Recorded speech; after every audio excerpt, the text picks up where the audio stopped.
Hey everybody, welcome back to week 3 in our series on the works and the words of Jesus. Today, we're looking at another amazing miracle that Jesus did during his earthly ministry. This is the miracle of the feeding of the 5,000. This miracle is a really significant event. And one of the reasons it's so significant is that it's really one of the only miracles that's mentioned in all 4 gospel accounts. Keep in mind that even Jesus' birth, the account of his birth is only mentioned in 2 of the Gospels, but this miracle is mentioned in all 4. And I think that's significant. It shows just how big of a deal this event was. This miracle is very public. That's different than some of the miracles Jesus does. Sometimes Jesus heals someone or raises someone from the dead, and the word is don't go tell people about it. But this is different. Everybody sees this miracle. Let's go ahead and read this text together. This is from John chapter 6, and it says this. After this, Jesus went away to the other side of the Sea of Galilee, which is the Sea of Tiberias. And a large crowd was following him because they saw the signs that he was doing on the sick. Jesus went up on the mountain, and there he sat down with his disciples. Now, the Passover, the feast of the Jews, was at hand. Lifting up his eyes then, and seeing that a large crowd was coming toward him, Jesus said to Philip, "Where are we to buy bread so that these people may eat?" He said this to test him, for he himself knew what he would do. Philip answered him, 200 denarii worth of bread would not be enough for each of them to get a little. One of his disciples, Andrew, Simon Peter's brother, said to him, "There is a boy here who has 5 barley loaves and 2 fish, but what are they for so many?" Jesus said, "Have the people sit down." Now there was much grass in the place, so the men sat down, about 5,000 in number. Jesus then took the loaves, and when he had given thanks, he distributed them to those who were seated. So also the fish, as much as they wanted. And when they had eaten their fill, he told his disciples, "Gather up the leftover fragments, that nothing may be lost." So they gathered them up and filled 12 baskets with the fragments from the 5 barley loaves left by those who had eaten. When the people saw the sign that he had done, they said, "This is indeed the prophet who is to come into the world." Perceiving then that they were about to come and take him by force to make him king, Jesus withdrew again to the mountain by himself. All right, this really is such a neat miracle that Jesus does, recorded in all 4 gospel accounts. Let's make some observations. First, the setting. Jesus went away to the other side of the Sea of Galilee. Which side are we talking about here? Well, we're talking about the northeast side. The Sea of Galilee also has another name. It's called the Sea of Tiberias. Tiberias was the largest city on the western side of the lake, and so hence the Sea of Tiberias. Galilee is the region, so some people call it the Sea of Galilee. Tiberias, the city, some people call it the Sea of Tiberias. The main thing that you need to understand in the setting is that there are lots of people. John really emphasizes this. Do you notice that here in verse 2, he says there's a large crowd. And then in verse 5, again, a large crowd. And then in verse 9, he says, for so many. And then in verse 10, we find there's about 5,000, just the men in number. So that's really an important thing to notice about the setting. There's lots and lots of people here. Why were the people coming to him? Well, they were coming because they saw the signs that he was doing on the sick. And so people are saying, whatever that guy has to say, I'm going to listen to him. They were seeing the signs. Verse 3 says that Jesus went up on the mountain. Now, it's important that you get the setting right here. Don't picture Pikes Peak. My family went to Pikes Peak this summer. Well, that's not quite the right setting here. These aren't snow-capped mountains. It's just a large hill there beside the Sea of Galilee. And Jesus sits down. He's there, and he's with his disciples. And John gives us this little note here. He says the Passover, the Feast of the Jews, was at hand. In John, it's helpful for us to hear this because it kind of marks the time. We get a sense for where we are at in Jesus' ministry. But also the Passover, this is a very nationalistic holiday for a Jew, meaning this of all times is when, if you're a Jew, you're proud to be a Jew. God rescued your people from Egypt and he established you as a nation. So that's important to notice here. Jesus lifts up his eyes and he sees that a large crowd is coming towards him.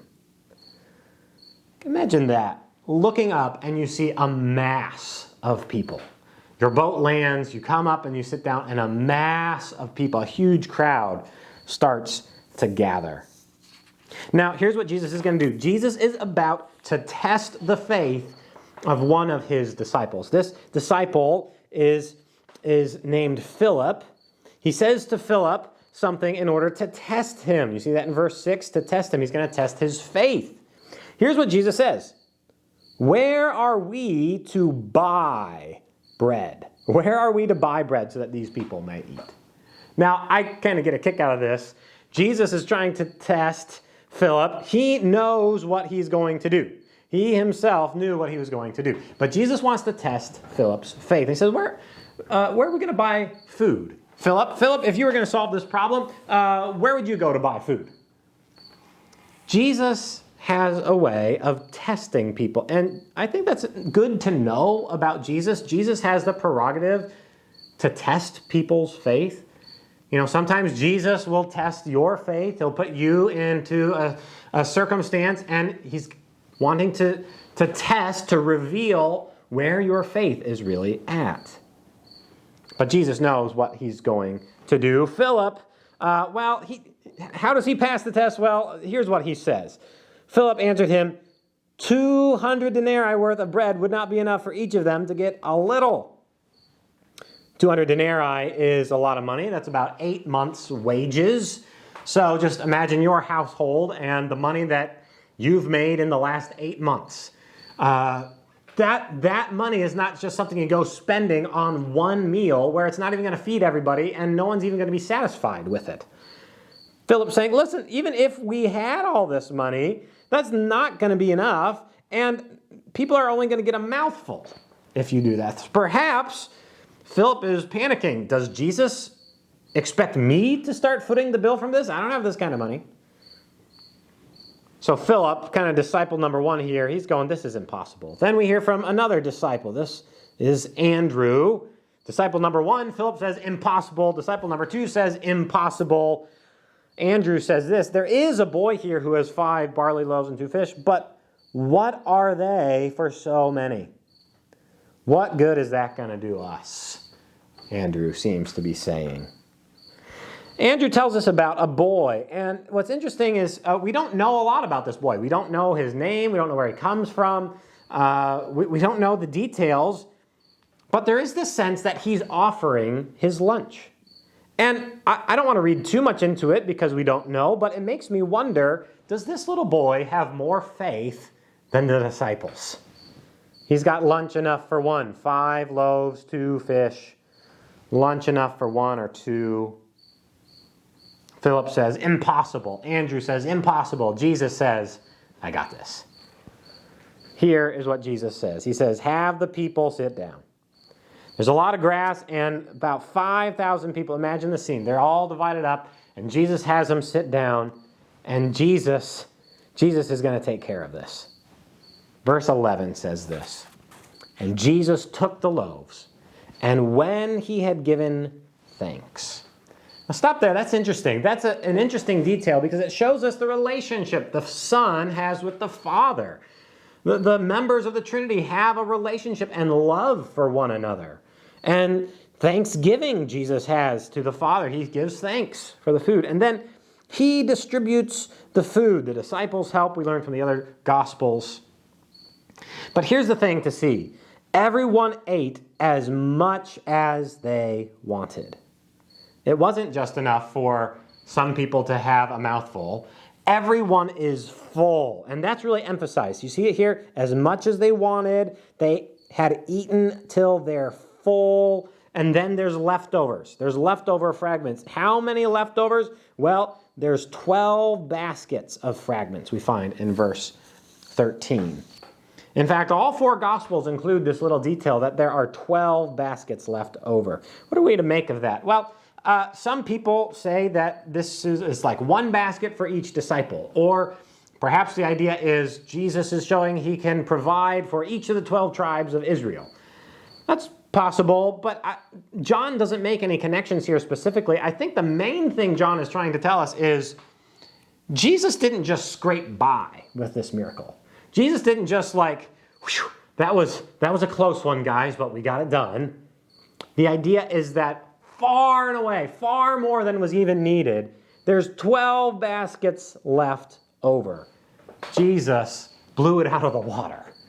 Jesus provided more than enough. Now, the people saw the sign. Remember, John says that these miracles, he calls them signs. A sign is something that you see and you're supposed to draw a conclusion. These people make a conclusion. Here it is in verse 14. Here's what people conclude. This indeed is the prophet who is to come into the world. What are people talking about here? It's almost as if they're expecting a certain prophet to come into the world. Well, as a matter of fact, they were. All the way back in Deuteronomy, listen to what Moses said. Remember Moses? Moses is the guy God uses to bring the people out of Egypt. And through Moses, he brings the people bread, manna, in the wilderness. Listen to what Moses says. The Lord your God will raise up for you a prophet like me from among you, from your brothers. It is to him you shall listen. And so Moses is saying one day, there's going to come a prophet like me that God raises up. Listen to that guy. The people with full bellies are looking at this amazing miracle and they're saying, I think we found the guy. I think we found the new Moses. Moses brought bread in the wilderness. God, through Moses, brought the bread. And now the prophet has come. They had asked John the Baptist in chapter 1, are you the prophet? And John said no. But Jesus is in fact the prophet. Now here's the thing. They're right that Jesus is the prophet who's to come into the world, but they're wrong in what they do. Verse 15, perceiving then that they were about to come to take him by force to make him king. See, that's what the people wanted to do. They said, this is the prophet, let's make him king. This is the free bread guy. We vote for him and we've got it made. You know, that's not what Jesus is about. Jesus wasn't about just fulfilling people's physical needs. Jesus came to save people from their sins. So Jesus withdrew again to the mountain by himself. You know, there's so many things here, but what's interesting to me, just by way of application, is this idea. It's important that we don't just go to Jesus because of the things he gives us. Instead, we're to go to Jesus because we want Jesus. That's a good thing to ask ourselves. Why is it that I love Jesus? Why is it that I worship and follow Jesus and that I'm a Christian? Am I just after the things that he gives me? Or am I after him? Am I after Jesus himself? All right, guys, that's all for this week. Thank you for joining us, and we'll see you again next time.